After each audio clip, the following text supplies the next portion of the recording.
In this video, we're going to implement this custom animated interactive toolbar, which is inspired from this demo that I came across on Twitter a few months ago, originally implemented by Janum Trivedi using Swift UI. So I decided to replicate the same using React Native, and that's what we're going to be building. So let's understand a few things we need to implement for this demo. So first, when you long click on an item, it expands, shift to the right, and scale up and shows the action for that button. Like for this, it is comment. And as you drag up and down on the toolbar, the active button updates based on the touch interaction of the user. When you remove the touch, the button goes back to its original position with a little springy animation.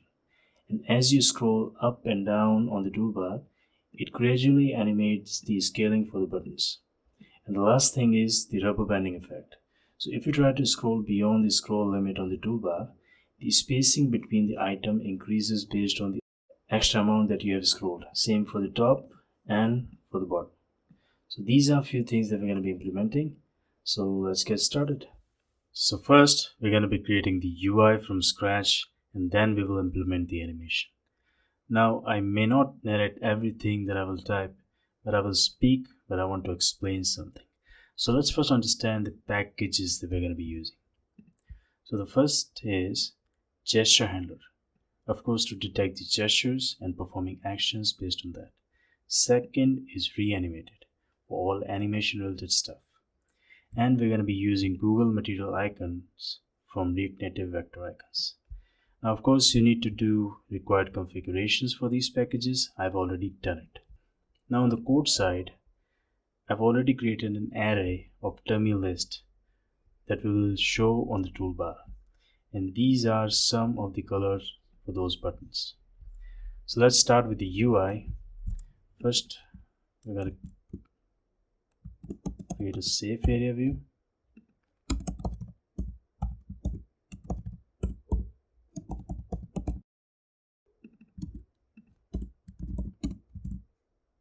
And we're going to give it a flex of 1. This is the toolbar view.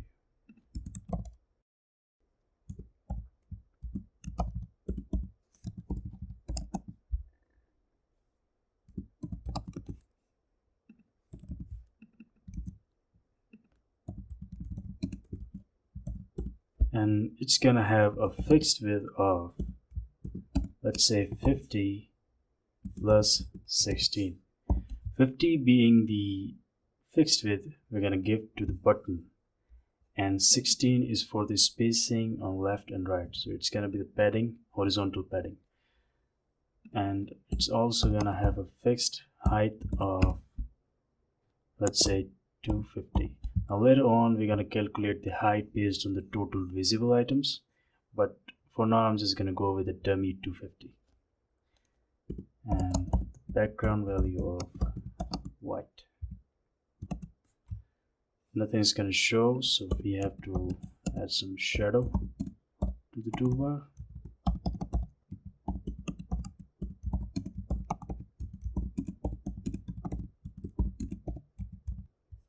Okay, it's showing. Let's give it a radius of 12 and a margin horizontal of 24, a margin vertical of around 40.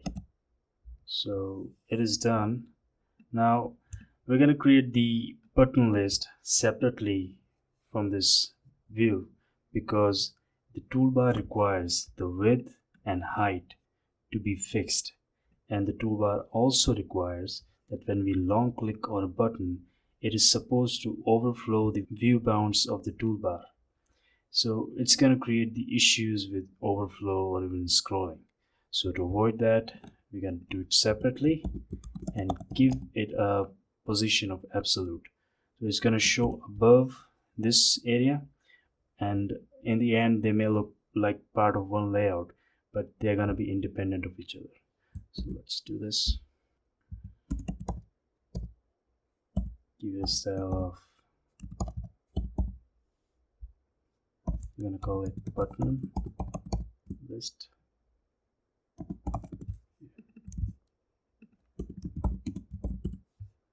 give it a style of position absolute. The height's gonna be same, and width is gonna be 100%. The margin is gonna be also same, and it's gonna render the list, so we're gonna have to loop through it. Map item index.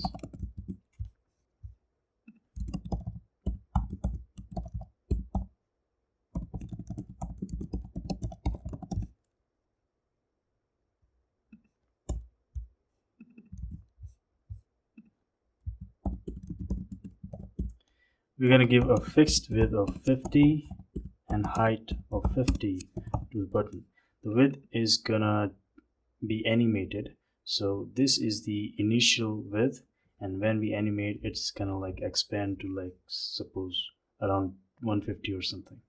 So this is the initial bounce for a button, and it's gonna contain an icon from vector icons.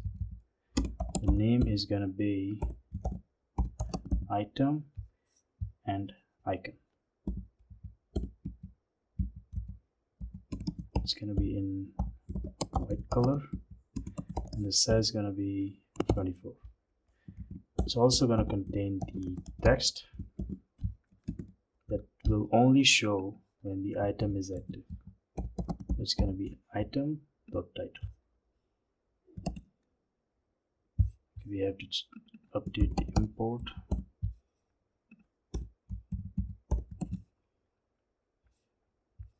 Now it's not showing properly, so we have to apply the background, which is also in the array.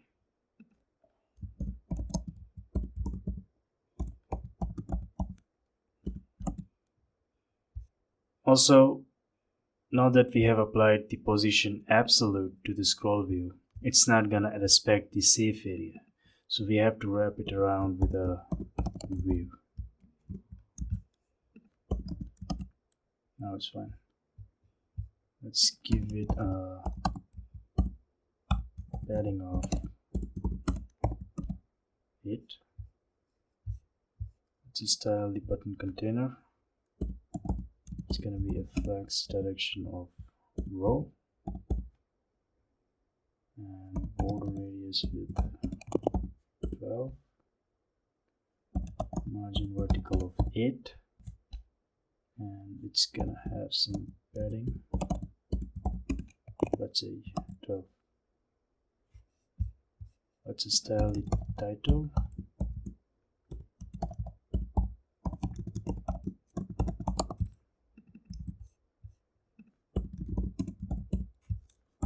Margin left of 12. Color is going to be white.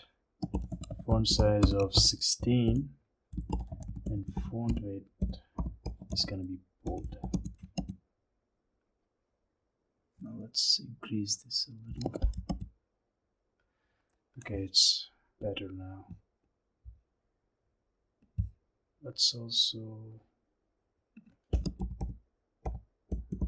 center the items. Okay. Now we need some variables to keep track of the button bounce, the toolbar height, and the total toolbar height containing all the items. So for that, let's create a variable item height, and this is going to be the height for one button. So that's going to be 50 that we have provided here, fixed height of 50, and plus 16. 16 is the margin vertical, so top and bottom margin. So this is the total area for one button. And next we need toolbar height, the default height that is currently going to be visible, and that's going to be item height multiplied by total visible items. So that's going to be around 7. And now we can replace the height with toolbar height. And we have also applied a padding, so we also have to respect that. So let's set 16. Now the last variable is the total height, and that's going to contain all the items in the toolbar. So that is all these button items.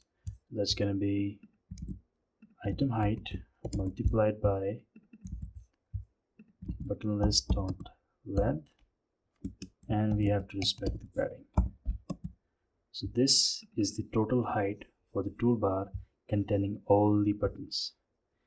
Let's self-close this tag, and we have to provide a key here, because if you like refresh, it's gonna give us a warning. So the key is gonna be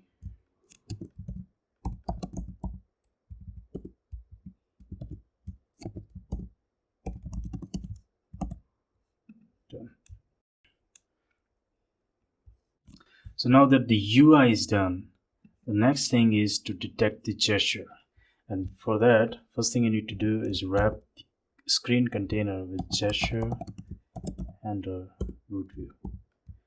Now this is something that is required by gesture handler in order to detect the gestures. I think especially on Android, because it kind of worked without it on iOS for some reason. So this is kind of recommended by gesture handler. So you have to add that. And we have to provide it a flex of 1 so that it contains the whole screen. And in order to get the touch gesture data, we have to wrap the scroll view with a gesture detector, which requires a drag gesture, and that's gonna be a pen gesture, because we're basically just gonna drag the dragging. So for that we need pen gesture, and we kind of need 3 events here. First is when the user is starting to interact with the screen. That's gonna be on start. Second is on update, when the user is actively interacting with the screen. And the third is when user has stopped interacting with the screen.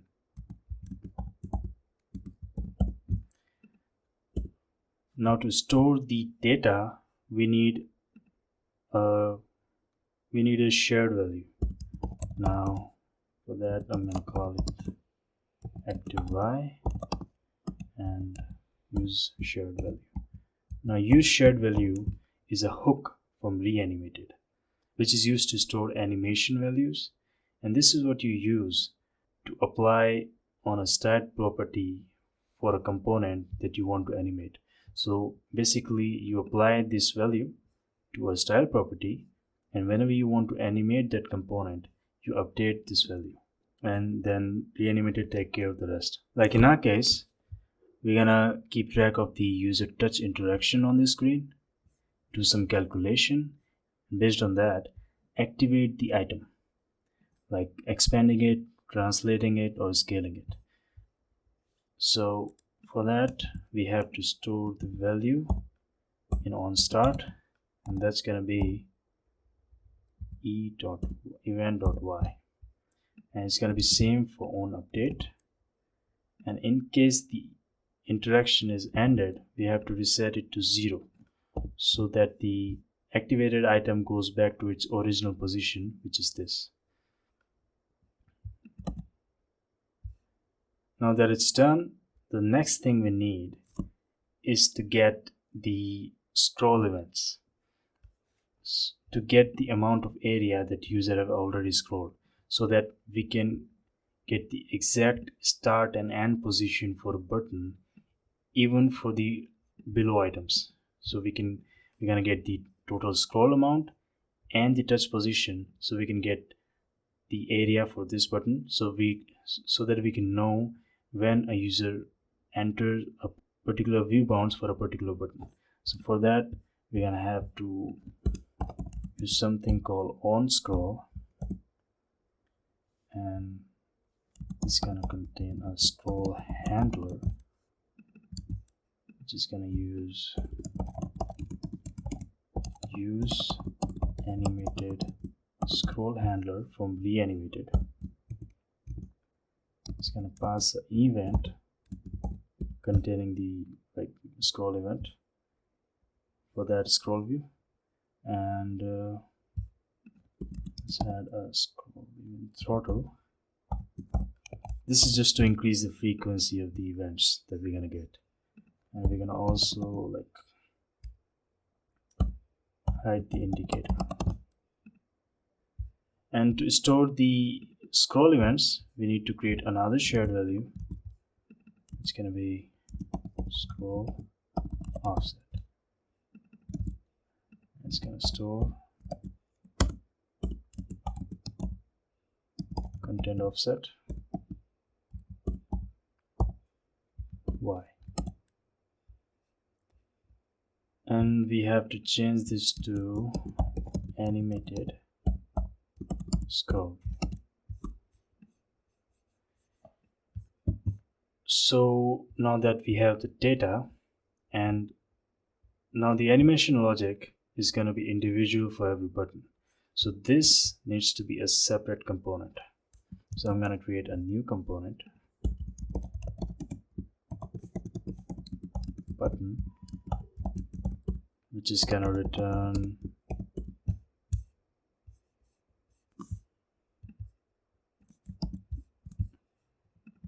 this UI, and here we're going to pass the same stuff.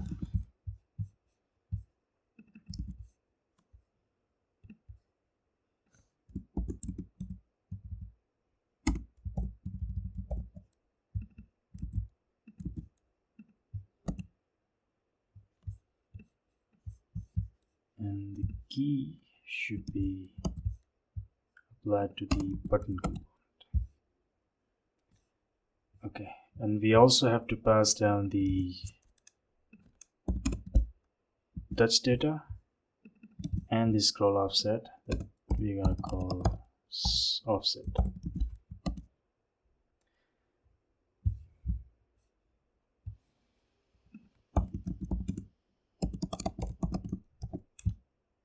Let's add a type for this button. It's gonna be interface.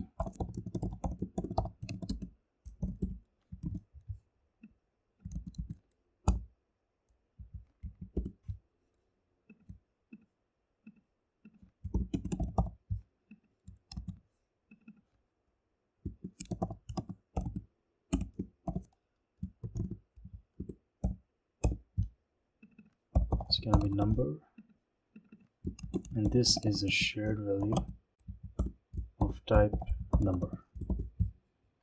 Same for ActiveY.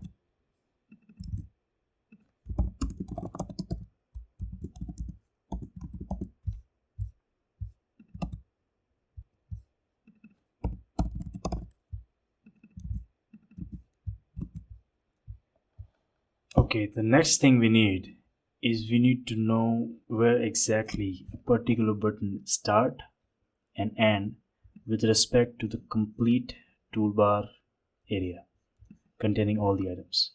So for that, let's create a variable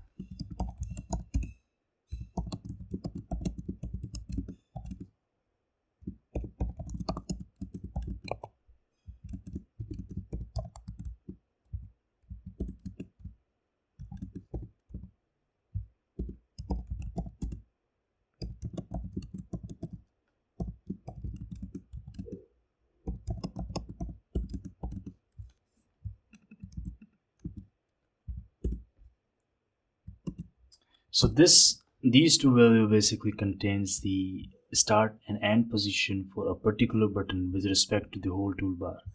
So what it basically does is, first it gets the actual index for a button, like for the first button it's going to start with 1, 2, 3 and so on and so forth, multiplied by the item height for every button.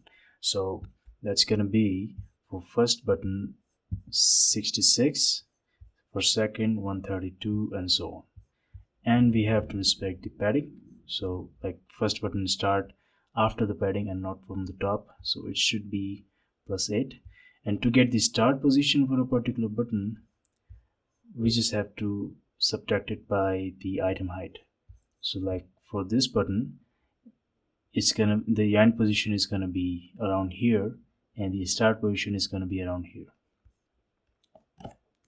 Now that is done, the next thing we need is to know when a user is currently on a particular button. So for that, let's create a variable is item active, and this is going to be use derived value.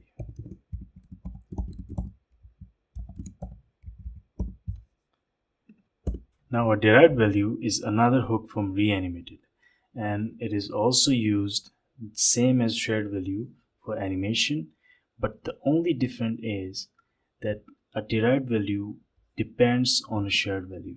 So whenever a shared value updates, based on that we also update a derived value, but the end use for both of these is same. Both are used to handle the animations. So as this depend on active y, we're gonna have to add it in a dependency array. Now inside this, we're gonna get the touch position of the user with respect to the toolbar. So let's create, I'm gonna name it best point. It's gonna be the touch position plus the amount of area that user have already scrolled. So like for this button, it's gonna be the amount of area that user have scrolled and the touch position, so that we can know that user is actually between the bounds of this button. And the second is if an item is active, so that's going to be is valid, and if the press point is more than or equal to the item's starting position and is below the item end position. So what we're doing here is, if the user touch position with respect to whole toolbar is more than, like for example this button is more than its start position and less than its end position, so that means we know that we need to activate this button. That's all we're doing here. And let's return the result, and for that we have to first check that user is currently actively interacting with the screen. So it's supposed to be not 0, because if it is 0, that means user is not interacting. And is valid. Now that is done, next part is actually applying these styles. So for that we're going to be using useStyle. For that we're going to use another hook from reanimated, and this one is basically to apply the style for the component that we want to animate. So this basically just return an object containing the properties that we want to animate. Like in our case, we want the item to expand, so we're going to animate the width, and shift, so that's going to be translate X, and scale, so that's going to be scaling. So we're going to return these three properties in an object for this hook. So first it's going to be width, and it should be with a spring animation, and if the item is active, it's going to expand to around 150 of the width, and if it is not active, it's going to be in its original position, which is 50. and for it to work we have to add it here and change the view animated view.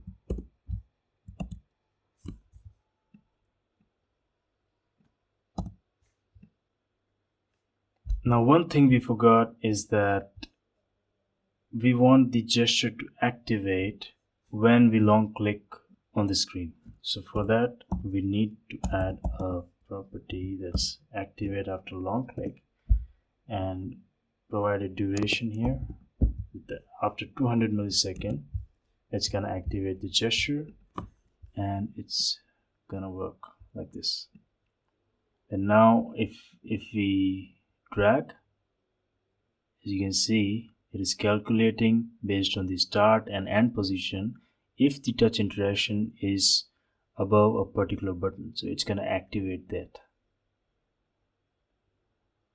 Now another thing is the spring animation is little too springy, so to reduce this a little bit we're gonna provide a damping of 15. I think it's fine now. Now the next properties are transform, and in this it's going to be translate x. For that we're going to provide a timing, and if the item is active and it's translate to around 50, and where it is not, it's going to be in its original position. Duration is going to be around 250. Let's see. It is working. Let me reduce the width a little bit. Okay, let's apply easing. Now easing is basically just to give the animation a more realistic feeling, just how the things work in a real world. So like if we apply easing of bounce, it's gonna bounce like this, which is definitely not what we want.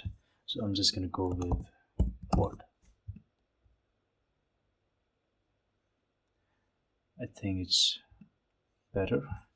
And the next thing is we want the item to scale up. For that we're gonna apply with timing. The item is active, it should scale up by 1.2 and initially should be 1. Duration same, 250.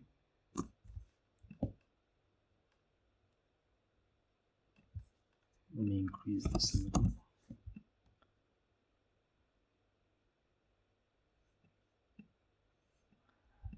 I think it's working fine.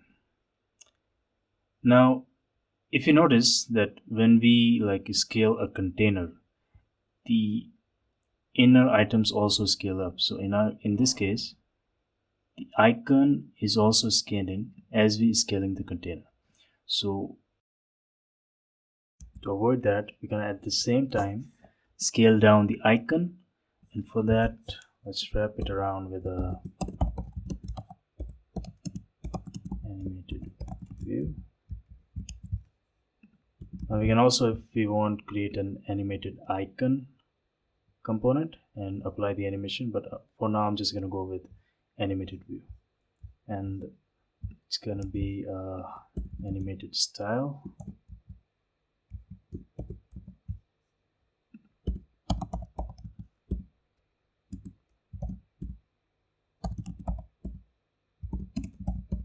It's going to return a scale of, so by the same amount we're gonna scale down the icon.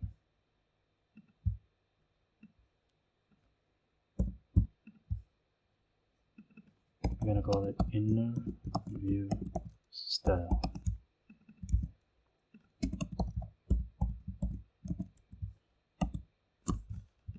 And now our icon is gonna be the same size if we activate the icon. Now the next thing is, if you notice there's this weird thing at the end, and that is because of the title. because currently it is white. And so what we're going to do is initially we're going to hide the title. The opacity is going to be 0, and when we activate the button, the opacity is slowly going to animate and the button and the title will show. So let's first convert it to animated text. Create an animated style for this. We're gonna call it title opacity.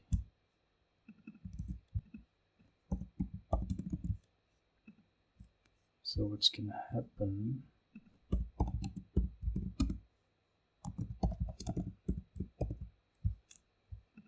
If the item is active, it's gonna be visible, and if it is not, it's gonna be hidden, and duration is gonna be same. Let's remove this. Now that it's gone, and when we long click on it, it's slowly gonna animate.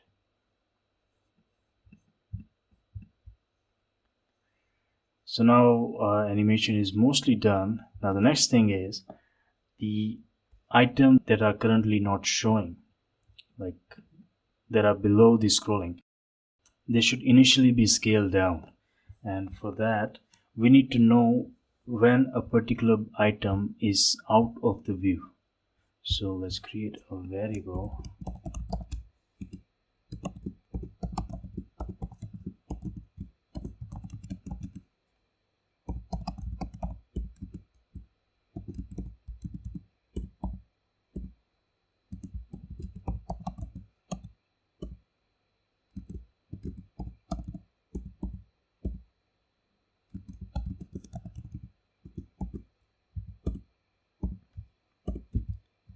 Now what we're basically doing here is we're checking if the end position for a button, for example this button, if the end position for this button is less than the amount of area which is offset already scrolled. So if the end position for this button is below the scrolled amount, that means it is out of bounds. And if the start position for a button, like for suppose this button, if the start position for this button is more than the amount of area already scrolled and the toolbar height, that means this button is out of bounds. So in this case, the button is initially going to be scaled down. So we have to add another condition here, and if it is out of view, we're just going to scale it down by 0.4. Let's see. And it's gonna give us this nice little scrolling effect.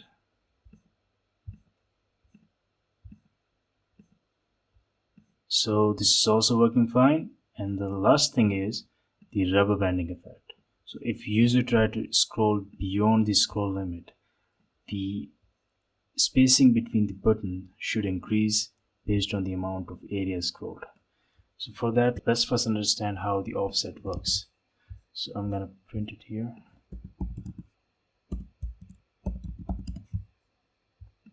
So let's see the logs for the offset. So when we try to scroll beyond the scroll limit, as you can see, it's gonna give us the offset in negative.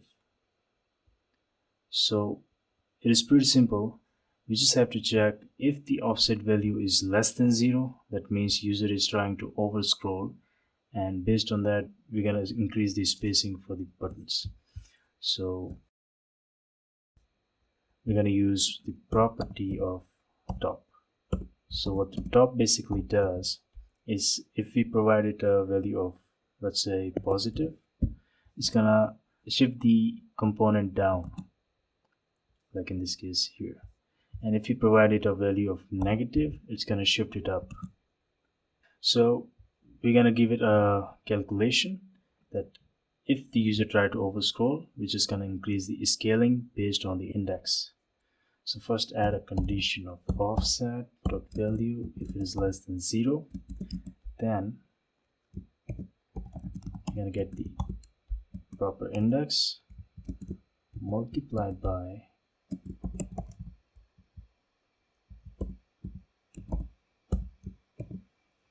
As the offset is in negative, so we're going to convert it to positive, and offset value divide by, let's say, 10, because the value is pretty big, so it's gonna create a big difference. So we're gonna short it down by some amount.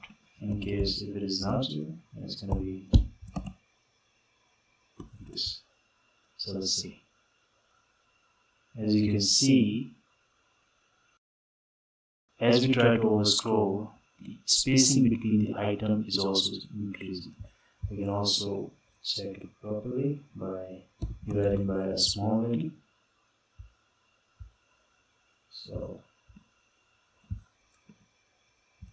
So the rubber banding effect is working. Now another case is rubber banding effect in case of bottom. As you can see, it is not working because at the bottom it doesn't really give us a negative value. It gives us a positive value. So we need to find a way to know if user is trying to overscroll from the bottom. So for that, let's print the toolbar height and the total height of the toolbar. So if you see from the top that initially the offset is going to be 0, so it doesn't really consider the initial height in the offset. It only starts when we try to scroll. So it's going to start from 0, and in the end it's always going to be the total height and the initial height. So 1600, the total height, minus the toolbar height, is going to be the max limit of the scroll that we can do. So that's going to be 1122. So only need to add a variable and scroll limit is going to be the total height of the toolbar and the toolbar height.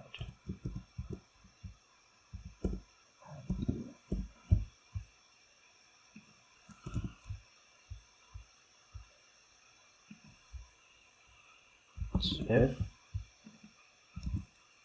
the offset is more than the end scroll limit, then we're gonna do pretty much the same thing but in reverse. So let's first print this. It's not gonna do anything. We're gonna have to reverse the index, so it should start from the bottom. For the last item, it should be 1, 2, and 3.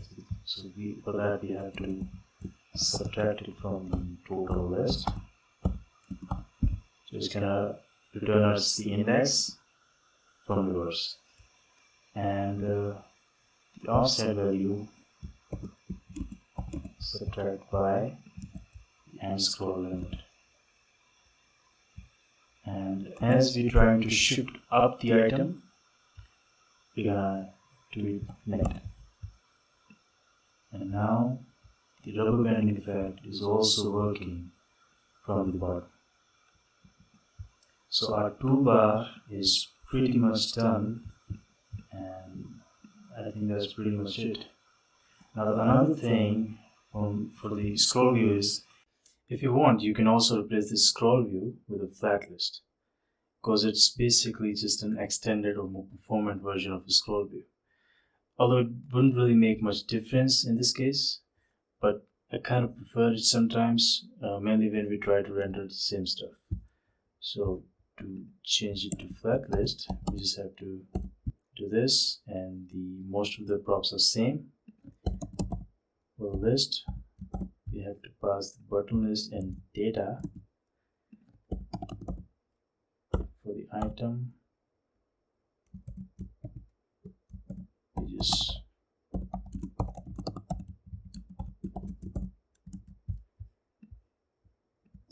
return the button here, and we can use key extractor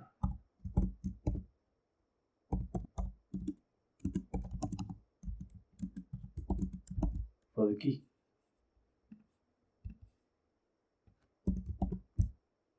And it should work just fine. You have to refresh it. Okay. So it is working fine with the flat list too.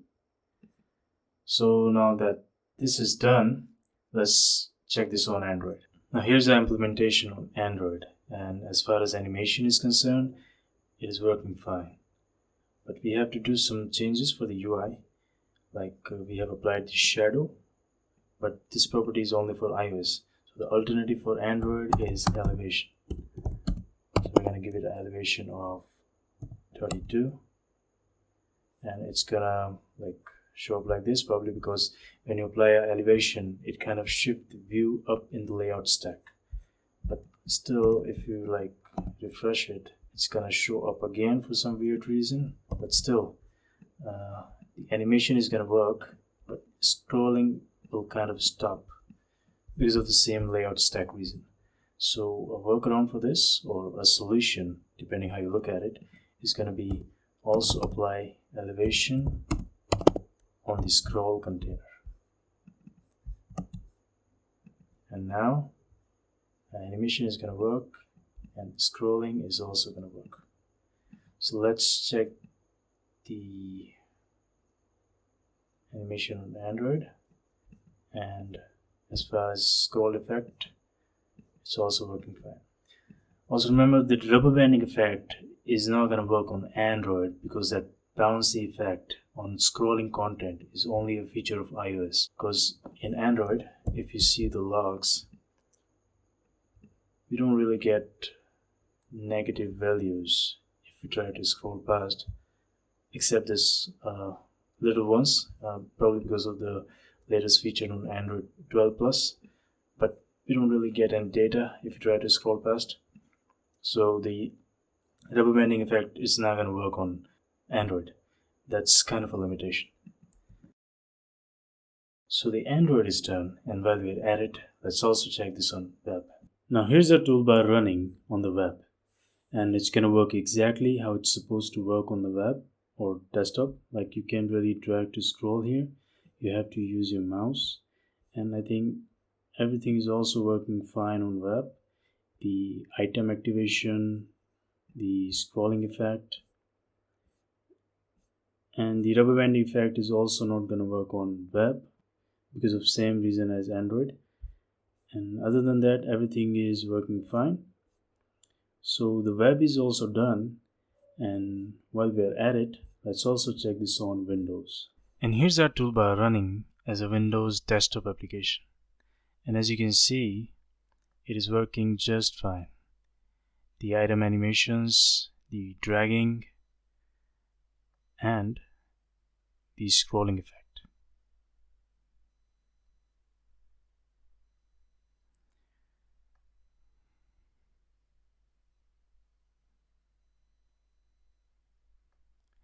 So the toolbar is also done for Windows, and while we're at it, let us also check this on macOS. Now here's our toolbar running as a macOS desktop application, and as you can see, it is working just as expected. The button animation, dragging, the scrolling effect, and I think the RubberBanding effect is also working on macOS, mainly because it's much closer to iOS. So we can't really drag the scrolling much, but I think it is working. So it is also done for macOS. Now just to clarify, the last two solutions that you just saw on Windows and macOS are not really the one that we implemented in this video. It is actually an alternative solution which uses built-in animated and gesture APIs instead of reanimated and gesture handler, mainly because these two don't yet support Windows and macOS, especially macOS. So if you see, this solution is actually truly cross-platform because it works on all the 5 platforms, unlike reanimated, which only works on Android, iOS, and web. As you can see, this one running on iOS just fine. But of course there are performance differences, so we can't really ignore that. And regarding vector icons, this actually support all the platforms. You just have to follow the configuration guides mentioned in its repositories README for respective platforms. And regarding the code, I'm not really gonna explain all this because it's basically the same stuff with same logic, but in a quite ugly way. But I am going to share the source code for both of these in the description, so you can play with it if you want. And also, supporting all the platform is not really a piece of cake. As you can see, I had to add some workaround to make it work on some platform because of some issues. So it's not really perfect, but in the end it works. So there's that. So I think that's pretty much it about this video. And do let me know what you think about the video in the comments, or any suggestions if you want, because I'm planning to do more such videos in the future with similar interesting animations. So be sure to stick around. I hope you know how that happens on YouTube. So I hope you liked the video, and I will see you in the next one. Thank you for watching.